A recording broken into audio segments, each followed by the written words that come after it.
E aí, gente, boa noite. Vamos dar continuidade à nossa matéria.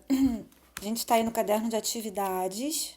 Vou mostrar para vocês aqui, página 12, aqui o zoom. Viram aqui? Tá? Nós vimos na nossa última aula, que foi a live, o uso dos pronomes. Basicamente, nós vimos a questão dos pronomes retos e os pronomes oblíquos. E aí, voltando nessa pegada, a gente só precisa retornar na seguinte ideia. Pronome oblíquo, função de complemento verbal.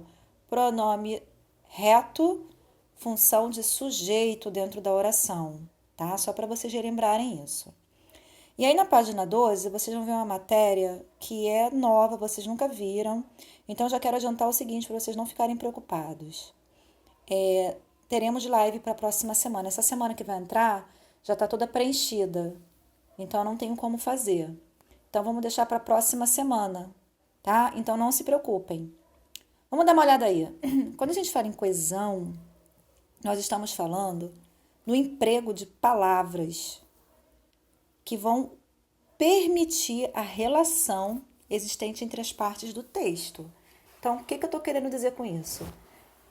Eu vou evitar a repetição de palavras desnecessárias, o que vai cansar o seu leitor, não é isso?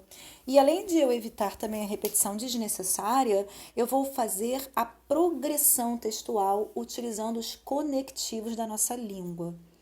Então, assim, eu sei que é uma informação muito nova para vocês. Ela está escrito aqui, ó. O que é coesão textual? Aqui nesse quadrinho, ó. Emprego de mecanismos linguísticos que permitem a relação entre partes de um texto. Quando eu falo mecanismos linguísticos, que está escrito aqui, traduzindo, o que significa essa palavra?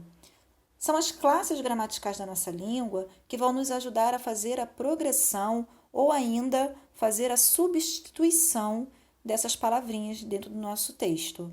Tudo bem? Então, aqui em cima, ele vai falar rapidamente sobre os pronomes que nós já vimos na última live. Pronomes pessoais, do caso reto, do caso oblíquo, indefinidos, demonstrativos, os interrogativos e os possessivos. Só para lembrar, gente, os pronomes interrogativos, eles sempre se referem, assim como o indefinido, à terceira pessoa do discurso. Então, quando eu estou falando isso, o que está acontecendo? O meu verbo está conjugado na terceira pessoa, seja ela do plural ou do singular, tá? Então, vamos ver aqui rapidinho o quadrinho? Eu vou dar um zoom, que eu vou passar em cada um bem devagarzinho. Então, olha lá, ó. O primeiro tipo de coesão textual que nós temos na nossa língua é a substituição pronominal. O próprio nome já diz. O que é a substituição pronominal? É o emprego de expressões que retomam termos que já foram apresentados, explicando com mais delicadeza e com mais minúcia.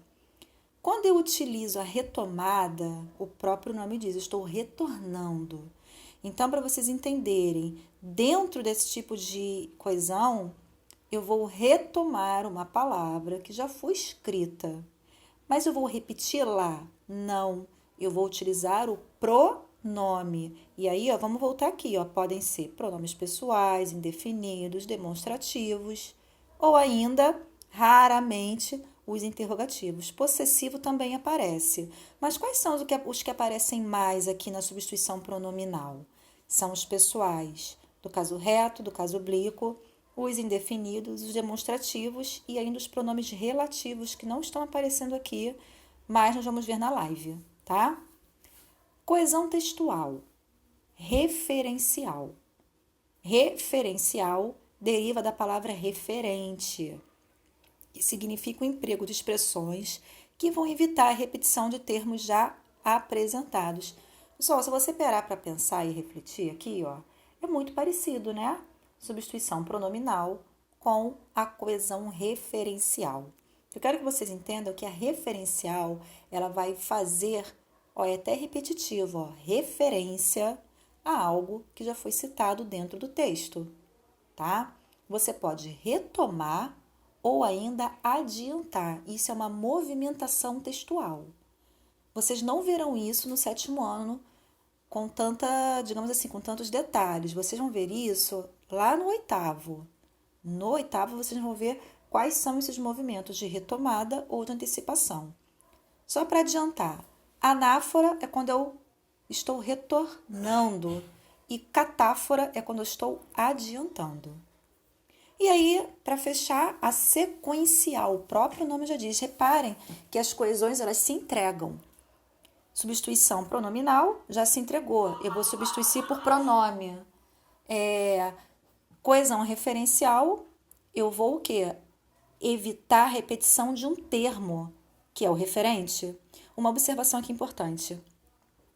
A referencial, que é o referente, ela vai substituir substantivos. O referente vai ser sempre um substantivo. Tudo bem? E aí, para fechar, sequencial.